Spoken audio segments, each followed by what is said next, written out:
कृष्णाय वासुदेवाय हरये परमात्मने प्रणतः क्लेशनाशाय गोविंदाय नमो नमः।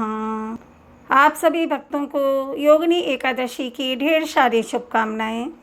आज की वीडियो में चर्चा करेंगे आषाढ़ मास की योगिनी एकादशी के विषय में। योगिनी एकादशी का व्रत कब रखेंगे, 10 जुलाई या 11 जुलाई या 12 जुलाई को कौन सा व्रत करना है, दशमी तिथि युक्त या द्वादशी युक्त, इस बारे में इस वीडियो में बात करेंगे। आप लोग वीडियो को अंत तक अवश्य देखें, तभी इसकी जानकारी आपको प्राप्त होगी। पद्म पुराण के अनुसार योगिनी एकादशी व्रत के दिन व्रत या उपवास करने से सभी तरह के पाप जो कि मनुष्य योनि में जाने अनजाने में अनेक प्रकार के पाप होते हैं, एक दो पाप तो होते नहीं हैं। हम लोग मनुष्य हैं, कई पाप हो जाते हैं, अनेक प्रकार के पाप कर बैठते हैं। कई बार जानकर करते हैं तो कई बार अनजाने में करते हैं, लेकिन दोबारा ना करने की शपथ लेकर अगर योगिनी एकादशी का व्रत किया जाए तो इस व्रत का बहुत बड़ा फल प्राप्त होता है। तो मनुष्य के सभी प्रकार के पाप इस व्रत को करने से समाप्त हो जाते हैं। इस व्रत के पुण्य का प्रताप कई यज्ञों के बराबर फल मिलता है। योगिनी एकादशी व्रत पर भगवान विष्णु की या अपने इष्ट की, जैसे हम लोग अब भगवान श्री कृष्ण की पूजा करते हैं, युगल सरकार की, वैसे तो कोई भी राम भगवान सीताराम जी की पूजा करते हैं। हम किसी भी आराध्य की पूजा करें, अपने इष्ट देव की पूजा करें, पर इसमें नारायण भगवान की पूजा की जाती है, अपने इष्ट श्री कृष्ण की पूजा की जाती है। उस समय हमें ज़्यादा से ज़्यादा सत्य बोलना चाहिए। दशमी तिथि की रात्रि से ही हमें ब्रह्मचर्य का पालन करना चाहिए। संभव हो सके तो हम लोगों को दशमी की रात्रि को भोजन नहीं करना चाहिए, संयम रखना चाहिए। जो भी मनुष्य ज़रूरतमंद हो, दशमी की रात्रि से ही हमें यह स्वभाव अपनाना चाहिए कि ज़रूरतमंद का हम सहयोग करें, उसे जो भी व्यवस्था कर सकते हैं उसे सुख दे सकें, या जल पिलाकर या फलाहार कराकर आदि जो भी उसकी व्यवस्था हो वह किसी ज़रूरतमंद को सहयोग कर सकता है। हमें वह अवश्य करना चाहिए। और इस योगिनी एकादशी व्रत में रात्रि में जागरण अवश्य करें। विशेषतः जागरण का बहुत बड़ा महत्व है। जिस व्यक्ति को प्रचुर संपत्ति चाहिए, सुख चाहिए, ऐश्वर्य चाहिए, यश चाहिए, ऐसे मनुष्य को योगिनी एकादशी की रात्रि में व्रत करना चाहिए, जागरण अवश्य करना चाहिए।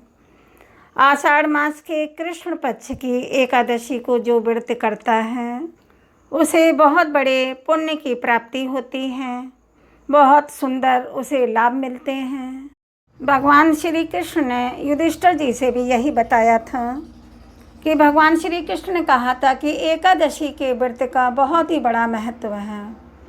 हमारी मान्यताओं के अनुसार जो व्यक्ति योगिनी एकादशी का व्रत करता है उसे पृथ्वी पर सभी प्रकार के सुख प्राप्त होते हैं। जगत के पालनहार सर्वेश्वर भगवान कृष्ण जी की पूजा करनी चाहिए, उनका भजन स्मरण हमको करना चाहिए। अब बात करते हैं कि एकादशी की तिथि कब है। तो देखिए 10 और 11 जुलाई को यह दोनों ही कृष्ण पक्ष की योगिनी एकादशी हैं, लेकिन हमको व्रत उपवास कब करना है, 10 तारीख को करना है या 11 जुलाई को करना है। तो देखिए 10 तारीख को एकादशी तिथि शुरू हो जाएगी सुबह 8:16 पर, और यह एकादशी तिथि समाप्त होगी 11 तारीख को सुबह 5:22 पर। तो देखिए 10 तारीख को एकादशी तिथि शुरू हो रही है, तो यह 10वीं युक्त एकादशी मानी जाएगी, क्योंकि एकादशी सुबह 8:16 से शुरू हो रही है। उसके पहले 10वीं लगी हुई है, तो 10वीं युक्त एकादशी है। अब शास्त्र कहते हैं कि सूर्योदय के पहले 4 दंडकाल भी, 4 दंडकाल कितना होता है? 1 घंटा 36 मिनट का। तो ठीक है, तो 1 घंटा 36 मिनट पहले भी, सूर्योदय के पहले भी यदि 10वीं लगी हो तो नाम मात्र के लिए भी, तो भी उस एकादशी का त्याग कर देना चाहिए। मतलब उस एकादशी का व्रत आपको नहीं करना है, इस बात का ध्यान रखें। क्योंकि 10वीं युक्त एकादशी, इस एकादशी का व्रत उपवास नहीं करना चाहिए। आप देखिए 11 तारीख को एकादशी कब है, तो इस बारे में बात करते हैं। 11 तारीख को एकादशी की सुबह है, सुबह 5:22 पर ही ख़त्म हो रही हैं। 22 मिनट पर, 5:22 पर एकादशी तिथि ख़त्म होगी, मतलब समापन होगा। तो कहीं कहीं तो सूर्योदय नहीं हुआ होगा, तो क्या यह मान्य होगी एकादशी करना? तो जी हाँ, यह एकादशी करना मान्य होगा, क्योंकि इसको द्वादशी मिश्रित एकादशी कहते हैं। मतलब है कि यह एकादशी द्वादशी युक्त है, और शास्त्रों में कहा गया है कि 10वीं युक्त एकादशी का व्रत नहीं किया जाता है, क्योंकि यह शुभ नहीं होता है, और द्वादशी युक्त एकादशी किया जाता है। यह शास्त्रों में लिखा है, यह सर्वश्रेष्ठ माना जाता है। तो अब तो आपको समझ में आ गया होगा कि 10 तारीख को व्रत करना है कि 11 तारीख को। 11 तारीख को आपको व्रत एकादशी का रखना है, लेकिन चावल आपको 10 तारीख को भी नहीं खाना है, क्योंकि 10 तारीख को एकादशी है। इसलिए 10 तारीख को भी आपको चावल नहीं खाना है, और 11 तारीख को तो आपको चावल खाना ही नहीं है, क्योंकि उस दिन तो आप व्रत कर रहे हैं। इसलिए 2 दिन आपको चावल नहीं खाना है। चावल से बनी हुई कोई भी वस्तु आपको नहीं खानी है।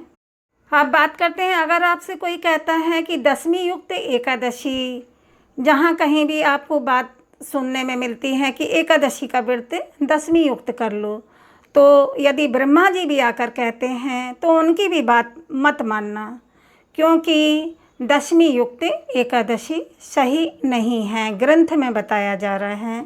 इसीलिए 10वीं युक्त एकादशी का आपको त्याग करना है, और द्वादशी युक्त एकादशी यानी द्वादशी संयुक्त एकादशी का व्रत हमको करना चाहिए। यदि कोई 10वीं युक्त एकादशी का व्रत करता है तो वह दैत्यों को पुष्टि प्रदान करने वाला हो जाता है। अब देखिए भगवान जी क्या बता रहे हैं। पद्म पुराण की बात मैं आपको बता दूं, यहाँ पर पांडवों के बीच में और भगवान श्री कृष्ण के बीच में संवाद हो रहा है।